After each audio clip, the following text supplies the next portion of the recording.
In AP Psych, there are 5 primary ways to examine the brain, its structure, and its activity. Those 5 brain scans are EEG, CT scan, PET scan, MRI, and fMRI. The first one is the electroencephalograph. This measures brain waves, electrical activity in your brain, and you can see here with the various waves that are being measured, whether alpha waves, beta waves, delta waves, etc. You'll see this a lot on sleep studies. But you can see that with the skull cap or with a lot of individual electrodes, they're just measuring up and seeing what electrical signals are being transmitted and how they're being transmitted in the brain. Then there's the CT scan. It used to be known as the CAT scan. It's computed tomography, and what it does is it uses X-rays to create a 3-dimensional image. And so again, especially with this one, you can see that it looks like an X-ray, but it also gets a nice view of the soft tissue as well as the denser bone tissue. Then there's the PET scan, the positron emission tomography. And what they do is they inject you with radioactive glucose to see the glucose functioning in the brain. And so you can see here the whiter red with this particular one is going to be higher levels of glucose usage in the brain, and then the blue areas are going to be where there's going to be less activity in the brain. So they're looking at the functioning of the brain, where is it and where is it happening most. Then there's the MRI, magnetic resonance imaging, and it's using magnets and radio waves to see the structure of the soft tissue of the brain. And so this gives you a really nice view of the soft tissue, of the brain tissue itself. You can see the ventricles here on this particular brain in the upper right corner, and you can see the nice sulci and gyri in the outside of the cerebral cortex. So this allows you to examine 2-dimensionally and getting all sorts of photographs that are similar to X-rays but give you a much better view of the soft tissue as opposed to the hard tissue. And then finally, functional magnetic resonance imaging, and that is measuring blood flow in the brain. And so using a combination of the MRI along with glucose in the brain, you're noticing that here you see what parts of the brain are being used and to how much energy is being expended in each one of those. And obviously you can make the 3-dimensional version down here. And so it's a great way to look at both structure and function of what parts of the brain are being examined. Now,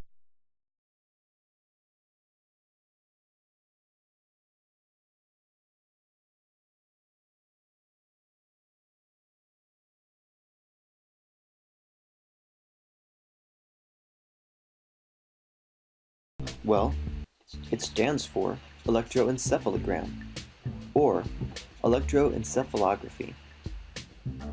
It's the continuous recording of electrical brain activity. And just what is this brain activity? What is it that EEG is recording? Your brain is made up of billions, actually hundreds of billions of brain cells, called neurons. The neurons have axons that release neurotransmitters, and dendrites that receive them. When the dendrites of a neuron receives the neurotransmitters from the axons of other neurons, it causes an electrical polarity change inside of the neuron. This polarity change is what the EEG is recording. It's the postsynaptic dendritic currents from the cortical pyramidal cells. The activity from one single neuron is way too small to be detected with EEG equipment. But when thousands or tens of thousands of neurons work in concert, we're in business. An area or a group of neurons working in concert is called an LFP, or local field potential. Now let's look at some of the equipment we use to measure EEG signals. First, there's the EEG cap, which has sponges to hold saline solution and metal electrodes to conduct the electrical signals to an EEG amplifier, which of course amplifies the signal strength. The data then gets sent to a data acquisition computer to be stored and analyzed. Each EEG cap has special electrodes to measure the eye muscle movement. This is called EOG, or electrooculogram. This is what the EEG data looks like as it's being recorded on the data acquisition computer. The numbers down the left side correspond to the electrodes on the EEG cap which the participant is wearing. In the actual data itself, you can see the tiny amplitudes which represents the brain activity. In the larger amplitudes represents the muscle movement, such as eye movement recorded on the EEG electrodes. EEG amplitude is typically measured in microvolts, and the wavelengths are divided into 4 main groups, which are determined based on the frequency oscillations. These 4 groups are gamma, beta, alpha, and theta.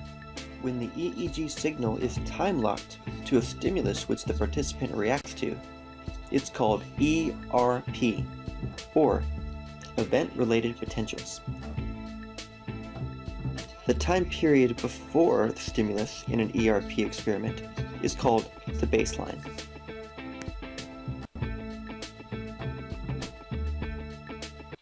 EEG is a very effective neuroimaging technique. One of its strengths is that it is fast. EEG can record brain activity on the order of milliseconds. Another strength of EEG is that it's very safe. EEG doesn't actually do anything to the brain. It just passively records the electrical activity that the brain is already giving off. One of the weaknesses of EEG, actually its main weakness, is its poor spatial resolution. This means that the EEG is not very good at telling exactly where things are happening in the brain, at least not as good as other techniques, such as fMRI.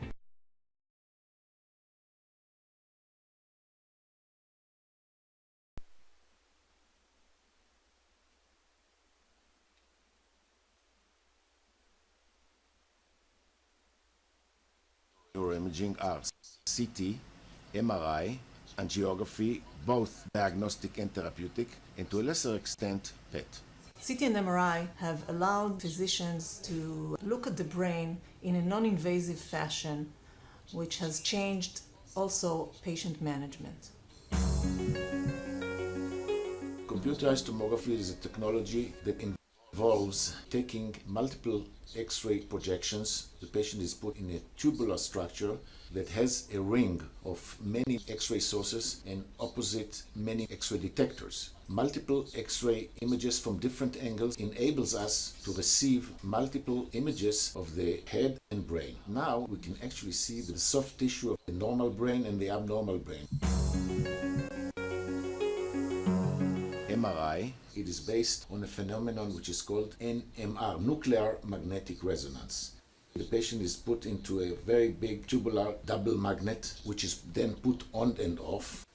The fact that there are so many different signals coming out can give us a very, very good images of the tissues of the brain and the spinal cord. The answer to which modality is to be used lies within the patient's condition and the purpose of the study.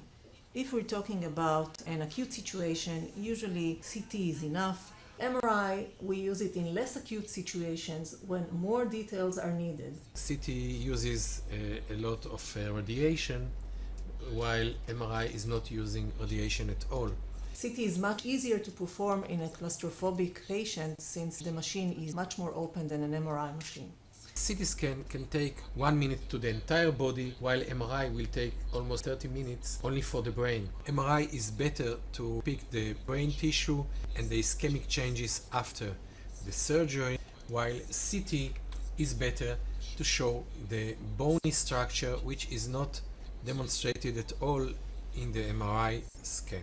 We can see acute hemorrhage in the brain better in the CT than in MRI. We tend to use MRI for the follow-up of brain tumors, for the investigation of headache. We tend to use only MRI in age population of born children till the age of 18 years because of the recommendation not to do CT when it's not necessary.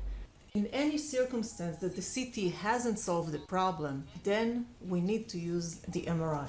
This is a patient who came in with severe headache without trauma. So we can see that there is a subdural hemorrhage surrounding the left hemisphere. We wanted to understand a little bit why did the patient has this subdural hemorrhage. So we also did an MRI study. And on this MRI study, we see again the subdural hemorrhage, which is a little bit heterogeneous. We are seeing some mass effect on the brain parenchyma, and we're seeing some enhancement of the entire dura of the brain, suggesting some other pathology, in this case an intracranial hypotension. So we're seeing that in some instances that there is no trauma involved. We see that the MRI adds a lot to our ability to diagnose other situations. We also use MRI in fetal imaging. This is a fetus at the age of 32 weeks gestational age. This is the fetus, this is the mother, this is head presentation while the head is down and the body of the fetus is up. This is helping the obstetricians to decide about the prognosis of certain pregnancies. Some people assume that because an MRI study has a much better picture quality, they should get it in every circumstance. But this attitude could be dangerous, because in an acute situation like a suspicion of hemorrhage or an acute trauma, a patient should get a fast study that has enough details to evaluate his situation, but doesn't involve long study like an MRI and could harm the patient in this situation.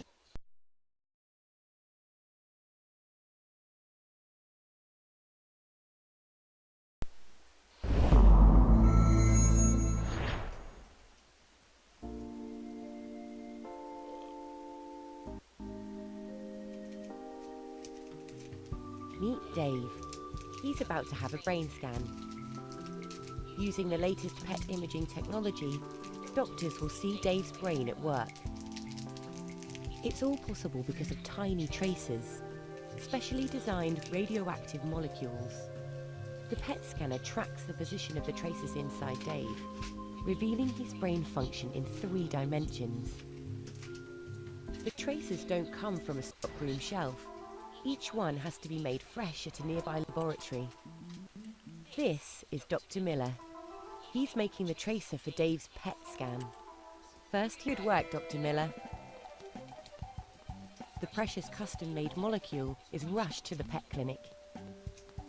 Just the right level of radioactivity is measured out. Then it's injected into Dave's bloodstream. There'll be a sharp scratch. It's not long before Dave's brain has absorbed the tracer, and the clever chemistry gets to work. Inside Dave, an incredible reaction is taking place. The radioactive atom on the tracer loses its radioactivity, giving off a subatomic particle called a positron. It's just like the tiny negatively charged electrons found on all atoms, except that the positron is positively charged. So when the positron hits an electron, at just the right speed, they combine and destroy each other. The energy is released as 2 gamma rays that travel straight out of Dave's body in opposite directions. The PET scanner is like a big ring of Geiger counters. When it detects 2 gamma rays on opposite sides of the ring, the doctors can calculate where in Dave's body the tracer must be.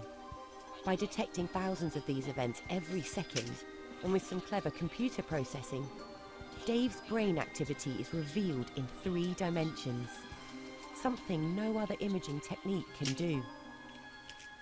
For Dave, it was just a small injection. That wasn't so bad, huh? All made possible by the incredible technology of the tracer. The potential for PET is enormous. Different tracers can detect cancer, test heart function, and even track Alzheimer's. The PET scan has revealed Dave's brain is functioning as it should. Dave, you're A-OK. In the next hour or so, his radioactivity levels will be back to normal. It's another successful job for the incredible tracers. But the work of Dr. Miller goes on as he continues creating new tracers to help those in need.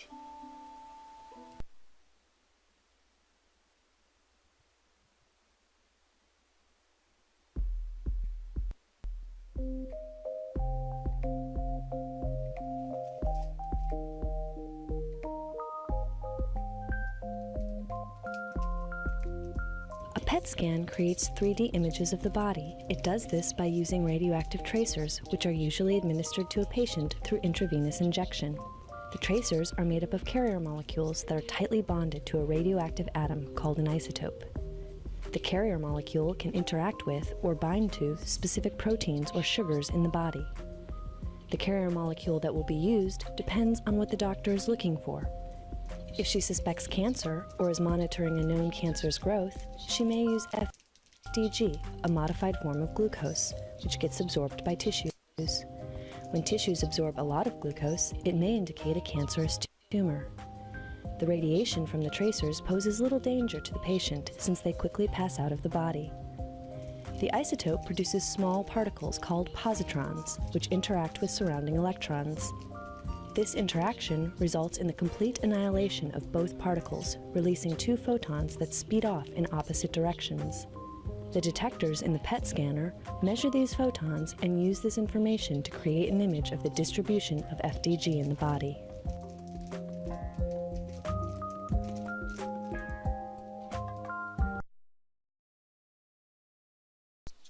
To look inside a brain in action. Now, if we could look inside, the benefits would be tremendous. Not only could we create computers that are much better or develop new treatments for mental diseases, but we could start answering very fundamental questions about who we are and what makes us human. Now, scientists had to wait until 1992 for a new method to be invented that would allow them to look inside a brain while it performs a certain task. That method is called functional magnetic resonance imaging, or fMRI for short, and it has allowed us to learn about what every single brain area does. Now let me try to explain to you how this very important method works. Step inside an fMRI machine, an incredible feat of engineering. The largest part of the scanner is a very powerful magnet that creates a magnetic field 10,000 times stronger than the Earth's magnetic field. Today we're going to take a look at how this incredible machine actually works and how it has enabled us to see which brain areas are more active. Now, what does it mean when a brain area is more active? Well, the brain is made up of neurons, and these communicate with each other using electric signals. Now, a brain area is more active when the neurons inside that brain area start sending more signals than before. For example, if I start moving my arm and I see a brain area that lights up or becomes more active, then I know that that brain area probably is responsible for my arm movement. Now, it is possible to measure electric signals directly from the scalp, but the problem is finding the exact origin of that signal, because all brain areas are sending signals all the time and overlaying with the signal that you actually want to measure. Now, fMRI can solve that problem, but it involves 3 things. Neurons have a pretty nifty trick up their sleeve. When they become more active, they need more oxygen, which they get from red blood cells. So what they do is they actually widen the blood vessels surrounding them in order to attract more oxygenated blood. Now that means when a neuron becomes more active, the oxygen concentration in the blood increases there as well. Our bodies are mainly made up of water, and each water molecule has something called a spin, which gives it its magnetic property. Now, you know how a compass always points to the north because it wants to realign with the Earth's magnetic field? Well, you can do the same thing with water molecules, but you need a much stronger magnet, like the one from an fMRI machine, to achieve something like that. Now, suppose you have them aligned in your strong magnetic field, like that, and you add a little bit of energy in form of radio waves, you can actually force them into yet another alignment, something like this. Now, if you stop sending radio waves, they will start to be attracted to the strong magnetic field and wobble back to it. Now, as they do that, they send radio waves back to you. Now, in the beginning, you can see that they're very much aligned to each other and that they send radio waves at the same time. So that means the radio waves can add up to give you a very strong signal. But with time, they start to desynchronize and send radio waves at different points in time, which means the radio waves cannot add up and the signal that you measure weakens. That's like a team of tug-of-war pulling on a rope. They all have to pull at the same time so that their forces add up. Now, with time, as the water molecules desynchronize, your signal becomes weaker and weaker and weaker. And with that, we're now ready for the final piece of the puzzle. Magnetic fields, like this one here, can have small disturbances in them that cause water molecules to desynchronize faster. Think of two coins spinning on your desk and one of them constantly bumping into other objects. Well, that one will stop spinning earlier, right? Well, the same goes for water molecules. Turns out that deoxygenated blood causes such disturbances, while oxygenated blood doesn't. So now we can put everything together. A brain area becomes more active, causes the blood vessels to widen, meaning more oxygenated blood flowing towards it. That means less magnetic field disturbances, the spins synchronizing for a longer period of time, and the signal that we want to measure staying for a longer period of time. So in other words, what fMRI is doing, it looks at a particular brain area and repeatedly measures how long the signal stays. And when that signal starts staying longer, we know there's more oxygen, and we know that that brain area is becoming more active. Just 20 years ago, we hardly knew anything about the brain, but with fMRI, we were able to learn so much about what every single brain area is responsible for. Scientists are already looking at the next frontier in brain research. The Human Connectome project is an example where scientists are currently looking into how the brain areas are connected to each other and how they work together depending on the task. The goal is to create a map of all connections inside the brain. Such brain maps would have tremendous value. We may one day be able to diagnose depression or schizophrenia by just looking at how the brain map of patients differs from healthy people. A brain map of such kind could also help explain how our tiny brain is capable of so many amazing things. Computer and brain scientists are already working together to build new powerful computers that mimic the human brain. Now, all of these advancements and many more were largely made possible by fMRI. But what I always find absolutely fascinating is that there is something out there that has the curiosity and the ability to look at itself to learn about how it works. And there's nothing else in the universe that can do that. And that blows my mind.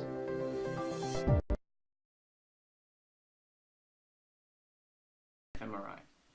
Some neuroimaging techniques allow us to see the structure of the brain, while others allow us to look at brain activity or function.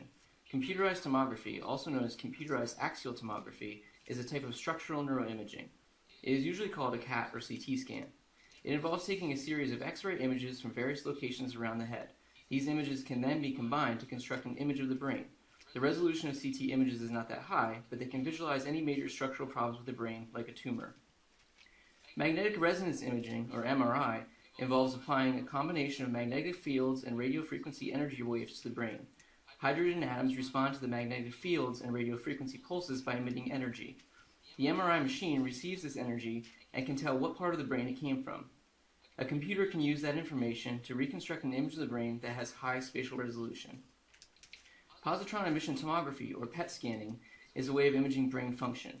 To do a PET scan, a patient is injected with a radioactive substance that emits positrons, which then emit gamma rays when they collide with electrons in brain tissue. These gamma rays are detected by the PET scanner. Because the radioactive substance was injected into the bloodstream, what the PET scanner is detecting is the movement of blood throughout the brain. Blood flow to an area of the brain increases when that area is active, so PET scanning creates an image that highlights the areas of the brain that are being used most while the person is in the scanner. Functional MRI, or fMRI, uses a similar approach to MRI, but focuses on the different responses oxygenated and unoxygenated blood make to magnetic fields and radiofrequency energy. fMRI uses what is called blood oxygen level dependent contrast, or BOLD, to identify changes in blood flow in the brain, and thus to identify areas of the brain that are most active. fMRI allows one to image brain function without having to inject anything, and it provides high-resolution MRI images at the same time as it provides a functional image.